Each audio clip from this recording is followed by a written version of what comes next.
ईडब्ल्यूचं तेच पडून येत. काय अडचण आहे तुम्हाला संख्या पद्धत निर्माण करायला? त्यांचं काय चुकी? निवड तर झाली. तो सगळ्यात परीक्षेत तुमचा उत्तीर्ण झालाय, तुम्हाला अडचणच काय बो?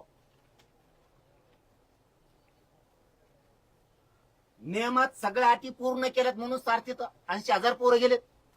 कमून बाबा शिष्यवृत्तीसाठी वाटलो करता त्याचं? तुम्ही आधीच म्हणायला पाहिजे होतं आम्ही नाही, 1 रुपया देणार नाही. त्याच्या बापाने तर सारथी मार्फत टाकलं नसतं, त्याच्या जेवढा दम आहे तेवढे पैसे भरले असते, फक्त सोडून दिला असता विषय. तुम्ही मुलीला मोफत शिक्षण केलं, कित्येक तरी शाळेत पोरींच्या फीसाठी तसंच लट केलं. कमून हसन मुश्रीफ साहेबाला फोन केला की तेवढं सुटत आहे, फक्त एकच. आमच्या इथं धनगर समाजाच्या बीडला सभापती आहेत पहिले, पण राजकारणात टेकन फेकन नसं लागलं तर गळून गेलेले. त्यांच्या पोरीचं MBBS ला ऍडमिशन आहे, पैसेच नाहीत भरायला. 20-20 लाख रुपये लागते तिथं. 80 लाख रुपये पुरं होस तर लागते 1 कोटी रुपये. कुठे आहेत? म्हणलं मुलीला मोफत शिक्षण केलं, ते माझ्याकडे आले.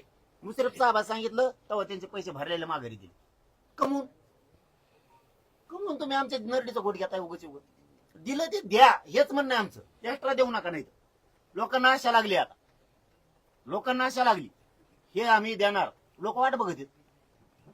आणि नाही दिलं की ती असंतोष, ती खतखत निर्माण होती. बोलत नाही साहेब कोणी तुम्हाला. उदाहरण म्हणून सांगतो तुम्हाला, तुमचं जर एखादं 10 एकर जमीन असेल, तुमच्याबद्दल नाही, एक उदाहरण म्हणून राज्यासाठी सांगतो. 10 एकर जर जमीन असेल ना, आणि त्याच्या आजूबाजूला जर तुम्ही 100-200 एकर जमीन घेतली, तुम्ही सगळ्या दुनियाला सांगताय ही आपली आहे जमीन सगळी.